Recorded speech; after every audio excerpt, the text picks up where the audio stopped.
Welcome all to this webinar, The Right to Water in National Constitutions. My name is Lara Cortes. I am the coordinator at the Center on Law and Social Transformation, and it's a great pleasure to start the 4th edition of our Masters Week with a presentation by Mathea Loen. Law Transform is lucky to have many bright and engaged students around. They put a lot of effort into writing important master theses while also organizing events that makes the center an inspiring place to be. For this reason, we organize every year a week with public events where our students, previous students connected to the center, present and discuss their work with experts in their fields. Mathea Loen is a PhD candidate at the Department of Administration and Organization Theory at the University of Bergen, and her presentation will be followed by a conversation with Inga Winkler from Columbia University in New York. We all are part of a team for the project Elevating Water Rights to Human Rights, as it strengthened marginalized people's claim for water, which has Bruce Wilson from the University of Central Florida and CMI as PI. Mathea, first, thank you, Inga, for accepting our invitation to function as discussant for this webinar. And Mathea, please, the floor is yours. Thank you, Lara, and thank you for having me here today. I'm going to talk about my master's thesis on the human right to water and sanitation. And this is the outline of today's presentation. First, I will present the research question and why it is so interesting to study this topic. And then I will go through the theoretical framework and the data and methods I used before I turn to the interesting bits, the findings of the analysis. So in 2010, the United Nations General Assembly adopted a resolution recognizing the human right to water and sanitation. And this was a combination of decades of work and advocacy, and is the first independent recognition of the human right to water and sanitation. Before 2010, the human right to water and sanitation had only been implicitly recognized through other human rights. A human rights resolution from the UNGA provides mechanisms for monitoring and reporting the progress of the realizing the human rights. And it provides a framework for understanding the rights, and it has a special position in the international community. However, these resolutions are not legally binding for states, and they are based on rather vague phrases such as progressively realize and using maximum available resources. And it's difficult to imagine detailed strategies for water and sanitation management and increased provision. And therefore, it is very interesting and also very important to study the prevalence of human right to water and sanitation in national constitutions. We've seen an acceleration of constitutionalization of the right to water and sanitation in the last decades, and especially since 2010, when we also had the resolution from the United Nations. Before 2002, only 4 countries had constitutionalized these rights, as you can see on this timeline: Ethiopia in 1994, Uganda in 1995, and Gambia and South Africa in 1996. During the international development, some countries adopted the right to water and sanitation in their constitutions. However, as you also can see in this timeline, many more adopted it after the international community had voted in favor of the resolution in 2010. This is a very quick introduction and background, but based on this, I formulated the research question: did the recognition of the human right to water and sanitation in 2010 influence the constitutionalization of the norm at national level? And if so, how? I had two hypotheses. The first one, that there is a normative change in the right to water at the level of national constitutions. And hypothesis two, that this change is caused by norm diffusion from the international to the national level. To answer these questions, I first conducted a comparative analysis of all constitutions worldwide that includes the right to water and sanitation. And then I did a case study of Kenya and their constitution making process, where the right to water and sanitation is included. The theories of norm development and norm diffusion explain how norms come to exist and how they proliferate in time and space. They also say something about the actors that are responsible for this development and for the diffusion of the norms, such as states, NGOs, activists, international organizations, and etc. So I used theories of norm development and norm diffusion to understand what was going on at the international and national level. When it comes to the data, I collected over 40 documents from the United Nations digital library. I collected over 20 documents from the Human Rights Council, 31 constitutional texts from the Comparative Constitutional Project, and 269 documents from the Katiba Institute, which is the Kenyan official archive of the constitution making process. I also did some interviews. I collected some macro level data, and I relied on secondary literature. And with this data, I firstly and most importantly conducted both quantitative and qualitative or in-depth text analysis. I used the interviews for process tracing or for understanding the international norm development. The macro level data was used to estimate the probability of having water and sanitation language in constitutions. This is very specific. I won't go into detail here. And the secondary literature has been used as additional information in the case study.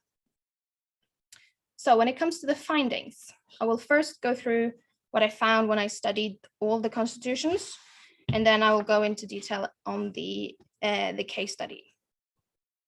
So when I reviewed all the constitutions from across the whole world, I found that 31 constitutions mention water and sanitation in some sort of way. I sorted these paragraphs into 4 categories. The first one is just sanitation, as in the green horizontal bar you can see on the screen. And it includes any mentions of sanitation in the constitution or other words related to sanitation, such as sewage system or hygiene. The 3 remaining categories all have reference to water, but they encapsulate different strengths of human rights language. So the first and the weakest category is state obligation, the blue bars. They refer to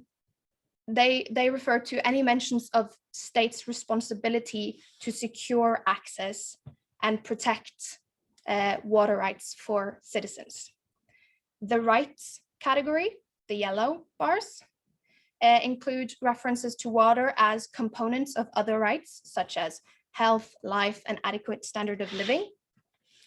And the difference between the rights category and the human rights category, which is the red bars, is that I wanted to distinguish between references to rights that are universal, fundamental, and something that everyone, regardless of group, sex, religion, anything, that they have a right to this. And there is a difference between a human right and a right. Yeah. in this language. And as you can see as well, there are some countries that have the right in their constitution, but they don't emphasize the universality and the fundamental access that everyone has the right to. And there's where I kind of draw the line between a right and a human right. But in hindsight, I see that what I should have done is to distinguish between those who mention rights implicitly through other right categories, such as life and health, like I mentioned.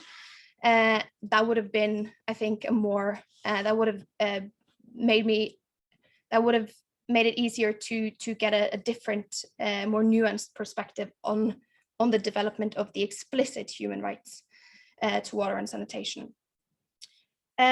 The different bar lengths in this table illustrate when and how long these paragraphs have been in the constitution, sorry. The x-axis shows the year from 2000 to 2020, and the bars show when the paragraphs came into the constitution.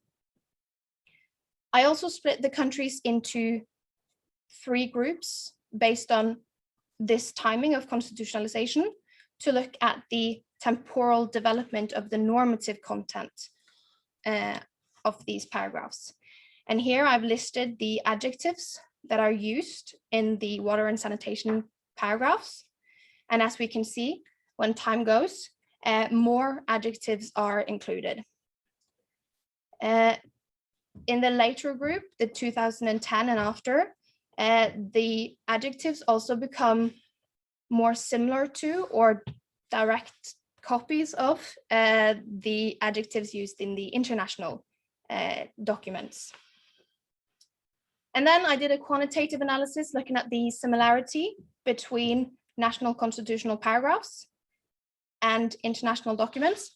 And here we find that the 2 countries that have the most similar language to an international document, the resolution 64/292, are Bolivia and Honduras. And that is not a big surprise. Bolivia was the main drafter of the resolution. So it makes sense that there is similarity, but it's also interesting to see that it actually manifests in this analysis. Okay, Kenya. Here we will briefly look at the actors and the strategies that they used and how they framed the rights to water and sanitation.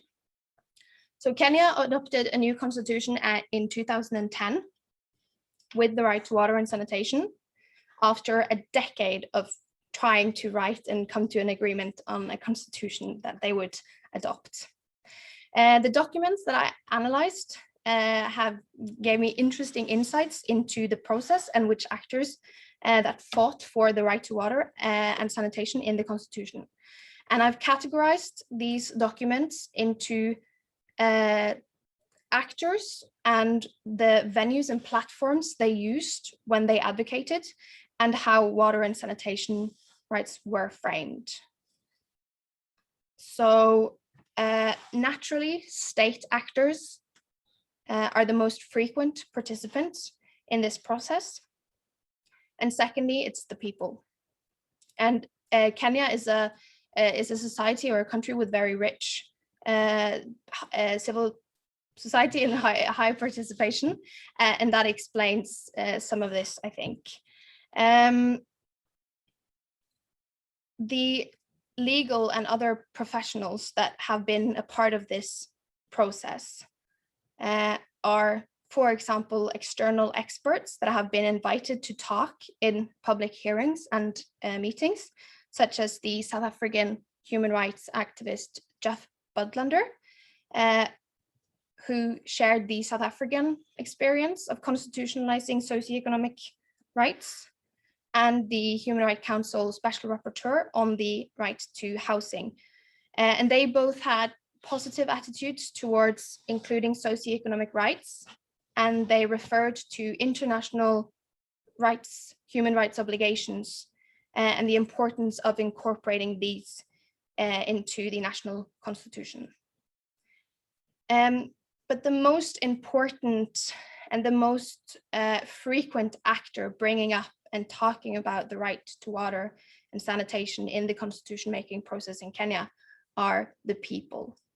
There were held many public meetings where participants, citizens were invited to come and share and talk about what they wanted to have in the constitution, what were important to them.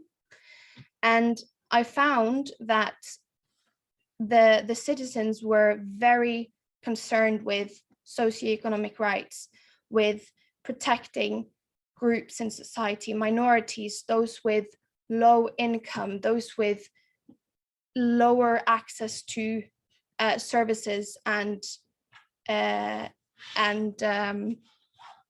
those kind of things. They were concerned with that, and that's what they advocated. They advocated for the state's responsibility to provide this for the citizens.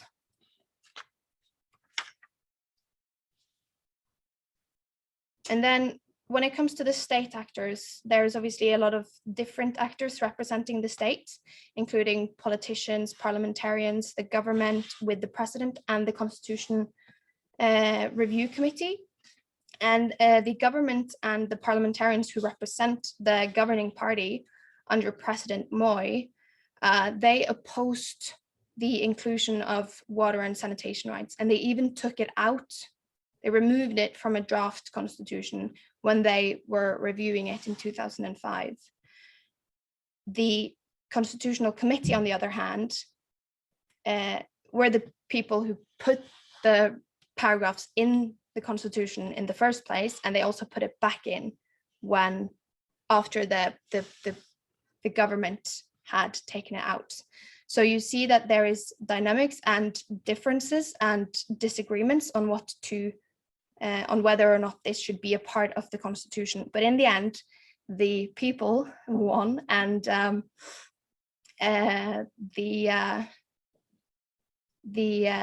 rights to water and sanitation was included in the constitution.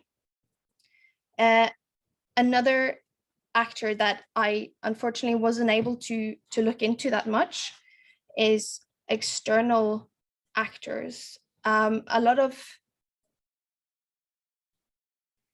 So when you want to study something like a constitution making process, a lot of the things that happen and a lot of the consequences that come out of this happen in meetings that are informal, where people don't take notes, where there aren't any documentation of what's happened. And I wasn't able to get any interviews with any of the people who had been directly participating in this process. So I know that there are other actors that have been important and have been advocating for the right to water and sanitation, but I can't really say that I have proof that this happened, or I don't have any data that supports it. Yeah, so to sum it up, there have been a normative change of water and sanitation rights at the national level. And to some extent, this is caused by international norm development, but there are also other important actors participating in this battle, this fight, including regional actors, NGOs, human rights organizations, citizens, and others. Yeah, thank you. Thank you, Mathea.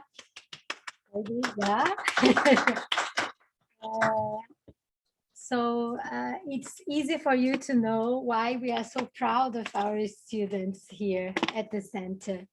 It's thank you for this very good presentation, and it's quite ambitious work.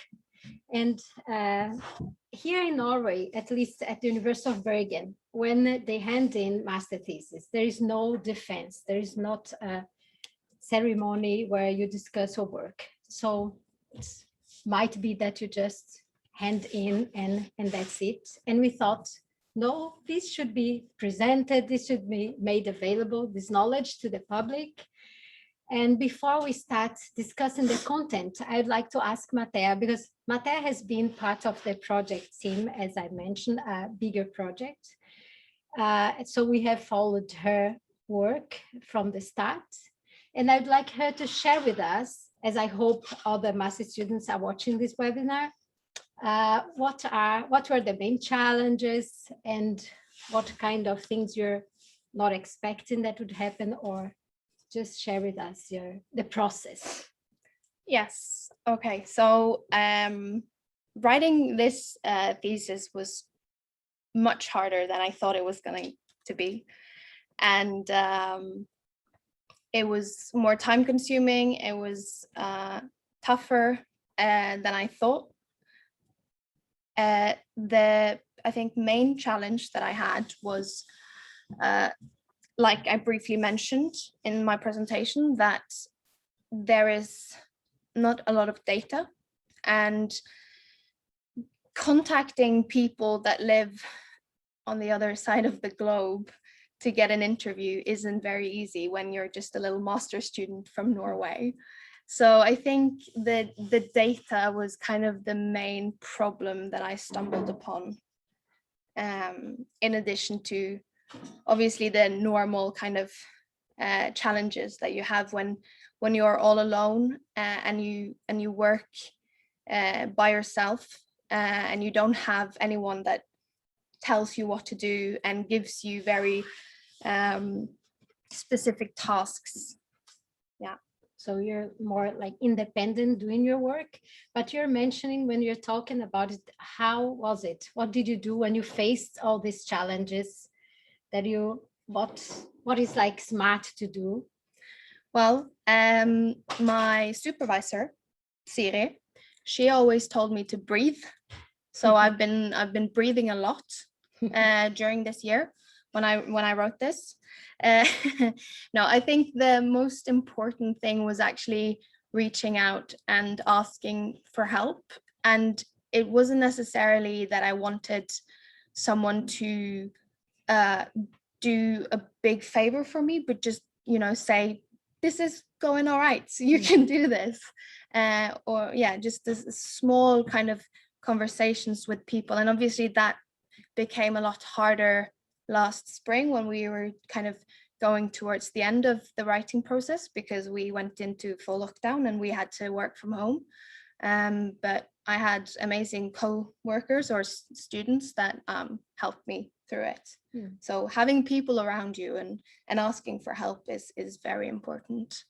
Very good. Thank you, Mathea. Now let's go and hear Inga Winkel, her comments, thoughts, questions. Let's start the discussion more like concrete on the topic. Thank you. Wonderful. Well, first of all, thanks so much for having me. I'm really happy to be here today. Well, sort of be here today, and also to have an opportunity to see how far your project has come. I mean, first of all, congratulations. It's quite an impressive piece of work. Well done. And I mean, for me personally, it's really interesting to see these developments over time. I mean, I remember when I was doing my PhD on the human right to water, which is now been a while. I mean, I was looking for everything where there were any constitutional protections. And I mean, I don't remember the exact numbers, but the numbers were much, much smaller in terms of constitutional protections of the right to water. And I mean, seeing how that has arrived at a number of over 30 is really a fascinating development over the last decade. And similarly, I remember I was working with CORE, the Center on Housing Rights and Evictions, which unfortunately no longer exists. And they made a huge effort to find, well, anything that would support the development of the right to water and also the right to sanitation at the international level. And we were looking for, well, basically any constitutional protections, any protections in national laws and policies. So to basically build this work from the ground up and find arguments for the international protection of the right to water. And again, I mean, that was a huge effort. And I mean, it's not that there was nothing, but it's really interesting to see how how that has developed. So I think in some way the numbers really speak for themselves to show kind of how relevant your work is. And I think, I mean, what I'm particularly interested in, I mean, there are a couple of things that I would love to hear more about.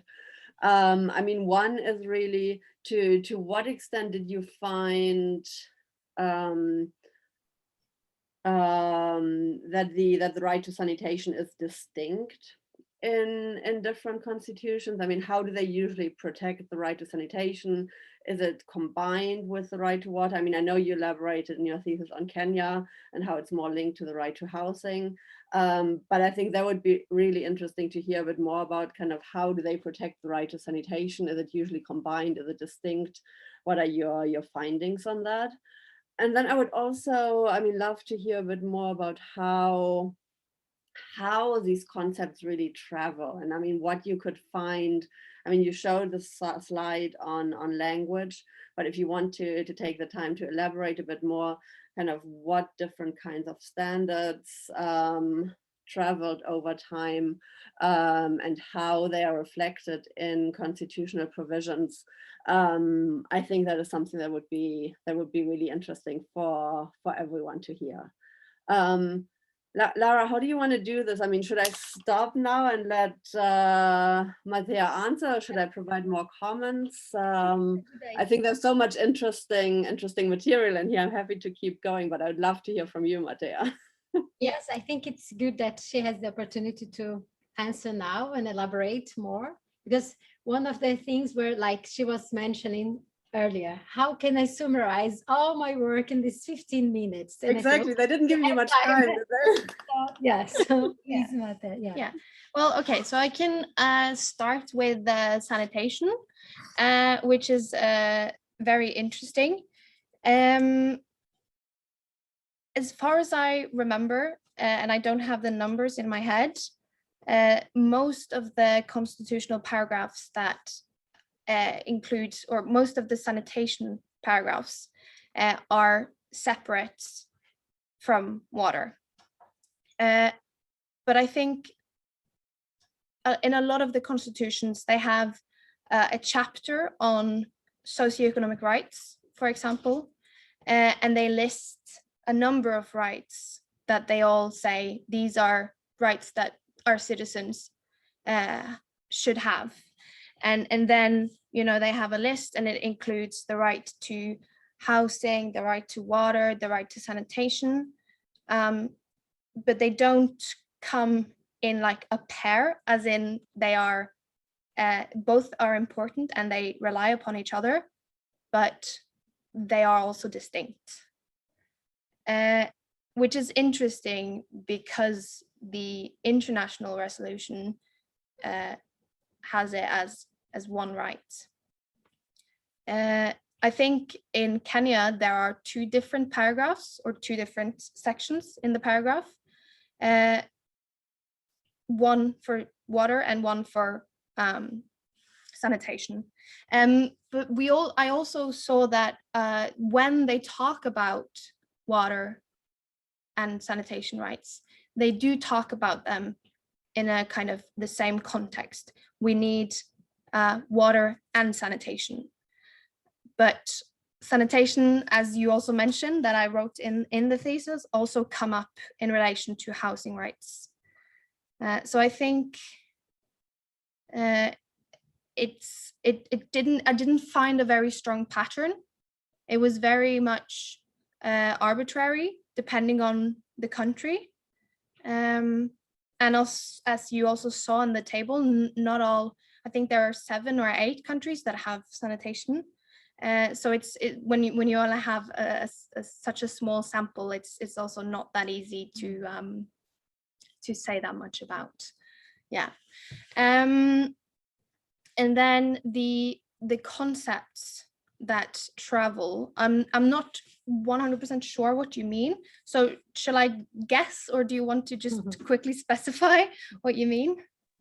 No, I think you did this that's really interesting, detailed analysis of the different terminology that constitutions use. And I'm just wondering if you saw, I mean, for instance, standards like the reasonableness standards, if you saw kind of how that language developed over time and where you saw it. I mean, from the international level to national constitutions, if there are any particular concept that stood out to you. Yeah. Perhaps you mentioned that you've noticed an influence from the South Africa case there. So maybe it's also a possibility where you could find it. Yeah. Well, actually, the influence from South Africa wasn't really about the phrasing, the way that they wrote these paragraphs. That was more the fact that they actually put socioeconomic rights into the constitution. When South Africa did that, that was one of the first countries, and it was a big thing because having socioeconomic rights in the constitution wasn't something that was so common at that point. And it's been and when they did it, it was they included so many of them. It was such a broad inclusion, and so I think South Africa, the influence from South Africa was mainly the fact that socioeconomic rights is something that should be in a constitution, that the state should have the responsibility to provide for. But something very interesting is when I read the international documents from the UN, for example, and different conferences that they've had over the years on climate, on environment, on habitats, on these different things, development. When they talk about water, which they do, for example, in the 1970 Mar del Plata conference, they talk about it in a very similar way that they have in the resolution. The language is quite similar. There is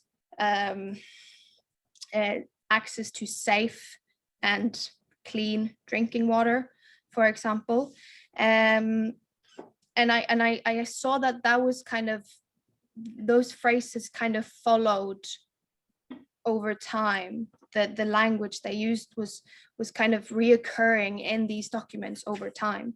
And a very interesting case is Mexico, that has almost to the letter a replication of the framing or phrasing from the resolution from 2010.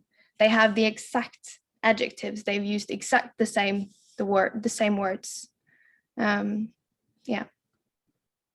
Perhaps Inge would like to continue. We have already questions here, so no, happy to do so. I think your thesis raises so many interesting questions. Also, what would be interesting for further study. And I think one, I mean, you mentioned yourself, I mean, that would be really interesting to also look at the implicit protection of the rights to water and sanitation. And I think India is a huge case here. I mean, the protection of the right to water through the right to life.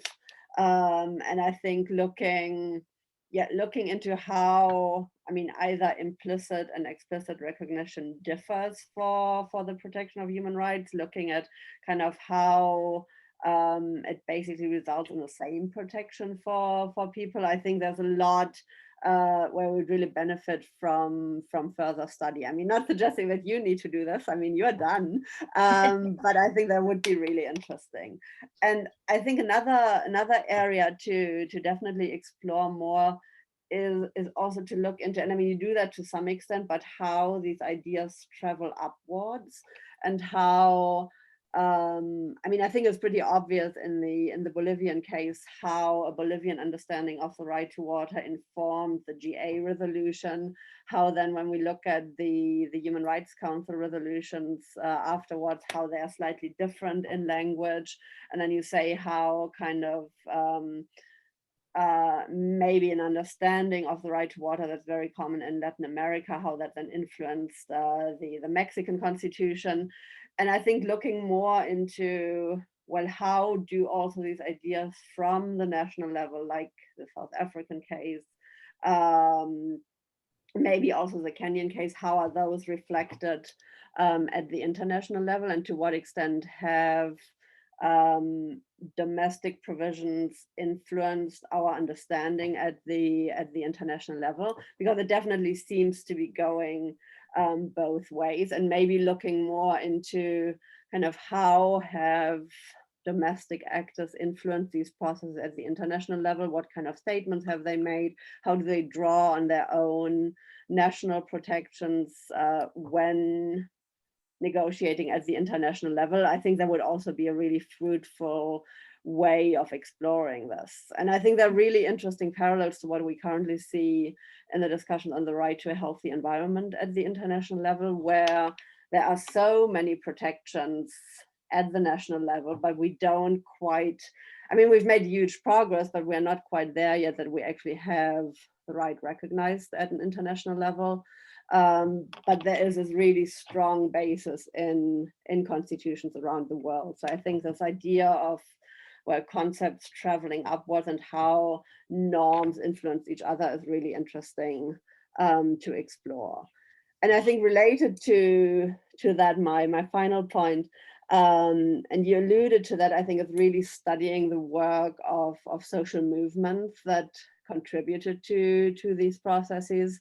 Because I think from starting on some of the early cases like Uruguay, and then moving into, I mean, you study the Kenyan case, but also so many other national constitution making processes, referenda, other processes of norm development. I think social movements play a huge role there. And I think studying really how they pushed for these processes, I mean, where these norms originate, where they're coming from, how that is really grounded. I mean, as you said, that people are the most important component of this. I think there's something really interesting to study there that would go more into in depth in the role of social movements. So there's a new project for you. Overall, I mean, it's absolutely fascinating. So thanks so much for sharing your research. Thank you. Yeah, I think you're making some important points here, and it wasn't so evident from my presentation now. I think I tried to emphasize it a bit more in my thesis, that this process isn't just something that happens above and down. There are also national domestic actors that fought for this international recognition, and that is also a big part of the proliferation in constitutions. And then I had another point, but it slipped my mind. Yeah, but thank you, Inga. Thank you so much. Another aspect that I was thinking here, which is this work is very important. Of course, I was not expected you'd cover this, but another person looking for a topic, an interesting topic. For example, and so what is the importance of having these rights in the Constitution, how they translate and formulate in public policy in the areas, or also how are the courts dealing with these? Are they changing the way they decide? For example, we have cases, as Inga mentioned, the case of India, which there is a right to water based on the right to life, but what does a new right in the Constitution bring to the courts interpreting the Constitution and this specific new right, which is something very interesting also. And something continuation. Perfect topic for someone associated with the law transform. Yes. But we have also a few questions here. Inga, of course, please feel free to interact and say if you have other comments and questions while we discuss here. But so one of the questions is, why did you choose Kenya over other countries? What were the criteria? And when you study the content of constitutions, did you count the frequency of usage of the adjectives you put on the slide, normative content? I mean, do the countries use the same language or they try to be unique? These you have already addressed. Or they use the phrases from the UN documents. This a question you have already addressed in a way. And this question, I don't know the name of the person who asked, but it's here as part of Bergen Global question. Please. Yeah. So I chose Kenya because the international development, as I said, kind of had its high point in 2010 when this resolution was adopted, and Kenya also had got their constitution in 2010, and my kind of hypothesis was that because there is so much activity around this right to water and sanitation at the international level right now, and Kenya is writing their own constitution, then the likelihood of there being influences between these processes, or that Kenya was influenced by the international development, was high. It was likely. So that is one of the main reasons why I chose Kenya. They started their constitution making process in 2002-ish, at the same time as the General Comment number 15, which is also a very important document in the water and sanitation development. And I thought that because there had been a parallel process here, the likelihood of there being some influence would have been very likely in Kenya compared to other countries.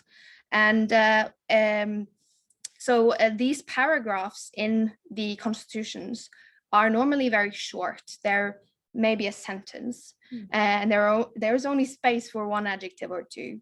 And so, yes, I did count these, but what I didn't do was look at the way that the normative content of the other socioeconomic rights that they also included. So I didn't look at how they framed, for example, the right to housing or the right to life, which would have been interesting, because then you could have seen, is there a distinct way that they talk about the right to water and sanitation compared to the other rights? And is this something that might have been influenced by the adjectives or the normative framing in the international documents? And yes, like I mentioned, there are some countries that where the framing is very similar to the international development. There are some countries like Mexico that have exact same formulations. Yeah. So just, I got the information that it was Lisa Tuneva who asked this question. So thank you for your questions. Yes, Inga, if you'd like to jump in again. Yeah, I don't think I have that much to add, but I think this whole question about, how do we define socioeconomic rights? How do we make them more specific? I mean, what kind of qualifiers? I mean, what kind of adjectives do we use? I think it's so interesting to explore that, because it really helps us give more guidance, give more.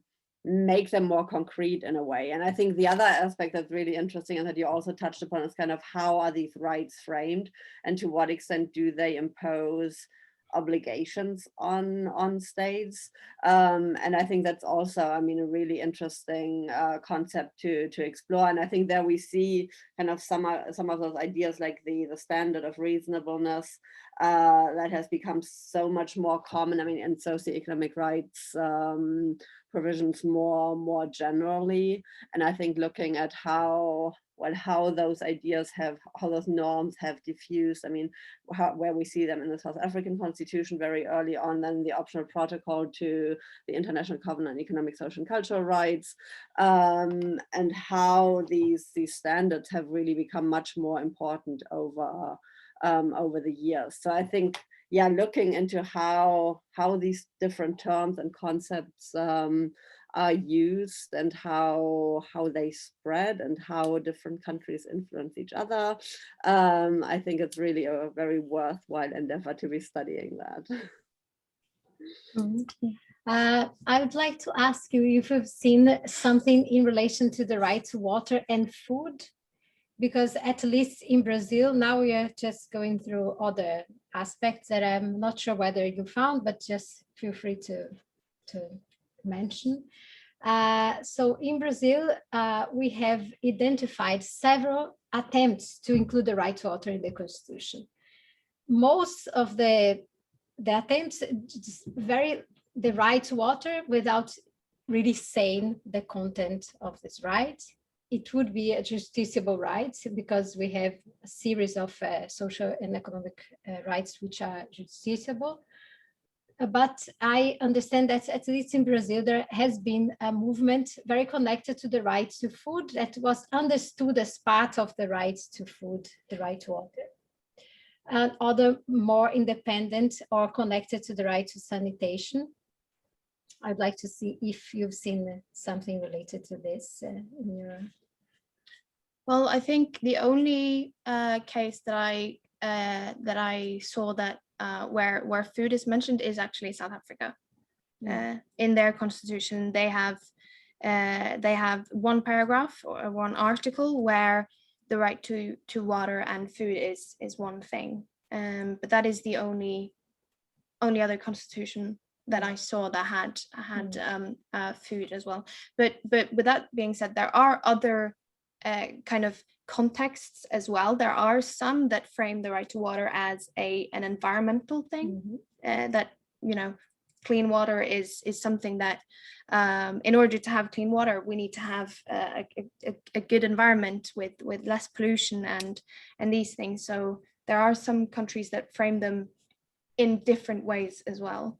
But the most common is the right to water as part of, as I see it, as part of this general right to health and life, because water is life.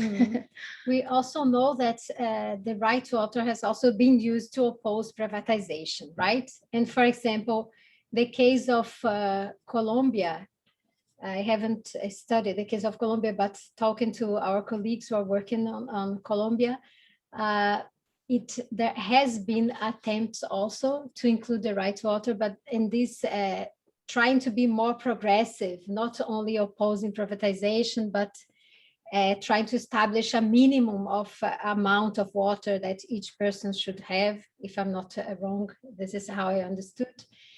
And so this is also very strong. And I see even in court cases in Brazil, that there had the right to water, even though we don't have a right to water in the Constitution, there has been used the right to water to oppose privatization of state-owned companies, water supply companies.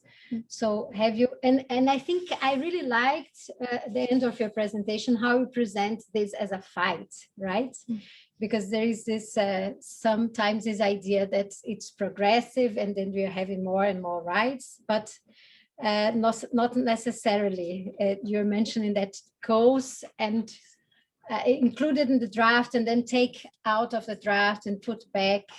So I don't know if you would see something on the... Yeah, I mean, you would think that everyone would be positive to having an international right to water and sanitation, because we can't really live without water and sanitation. But there are some so-called critics or people who oppose this development, both at the international level, as we saw when they voted for this resolution, that there were some countries that had some doubt about this process, and also maybe particularly private companies, because and this is not having a human right, you would assume that that would be something that couldn't be commodified. It's something that can't be bought and sold, because if you put a price on it, then there will be people who can't afford it. There will be people who can't have access to water and sanitation because they don't have money. So the anti-privatization was a very important movement in this fight for the right to water and sanitation. It was a way of saying we have to stop this privatization, because that means that we can't have access, a universal access to water. This is a very interesting debate. Yeah. But I think, thank you, Mathea. I'd like to take here questions from Siri Gloppen, the director of the center, who is following us. So she thanks both for a very interesting discussion. And then she mentions Inga. She says, you have worked with the UN rapporteur on the right to water and sanitation. Does the special rapporteur encourage countries to constitutionalize the right? And if so, how? And do you see constitutionalization as important for adoption of policy? So if I may, I'll just say that yes, he or she, they do it, because when Catarina de Albuquerque visited Brazil, one of the things she did was expressly encourage the country, or suggesting that it should be, the right to water should be included in the constitution. But please, Inga, you can elaborate much more on this. So, and then we have a question to Mathea as well. Yeah. Well, thanks so much, Siri. Yeah, I think it's definitely, I mean, it's part of every set of recommendations. And I mean, any country that the special rapporteurs visit, there's usually this discussion around constitutionalization. So if countries have not done it already, it's certainly part of the recommendation. So for instance, I mean, one example is Slovenia, where the rapporteur recommended, where Katarina recommended the constitutionalization of the right to water. In that case, it actually happened a few years later. In other countries, obviously, I mean, her visits were later. So she visited Kenya when Kenya already had constitutionalized the right to water and the right to sanitation. So it kind of depends on the circumstances, obviously. But it's also, I mean, I would say it's one of the easiest recommendations to make. I mean, ratify the international covenants, constitutionalize the rights to water and sanitation. And I do think, I mean, to some extent, it is important for policy development, because it really provides that grounding. It provides this basis. It gives something that people can use to actually hold their government accountable. It provides the basis for justiciability, all of that. But it's also really just the first step. It's nothing more than the first step, because then, I mean, it really depends on, well, how do we take it further? How does it actually inform any kind of policy programming, service provision? And I remember very well when I was working with Katarina, and in 2010, when the rights to water and sanitation were recognized, everyone came up to us and basically said, so your work is done, you got what we wanted. And we all said, no, we're just getting started. I mean, this is great to have. And I think that's similar for constitutional provisions. It's great to have that as a basis. But if that's it, it's really just words on paper. So it's really just the starting point to start working on the implementation of the rights to water and sanitation. Yeah. So Siri would like also to know whether you have found, did you come across any reference to the UN rapporteur, and if he or she influenced the at the moment it was Katarina, I think. So she no, that was Katarina. I did not find any direct evidence or proof of this. Like I mentioned, in the constitution making process, they had a visitor, the special rapporteur on the right to housing, not the right to water and sanitation. He was there to talk about socioeconomic rights on a general level, and he talked about water and sanitation as well. But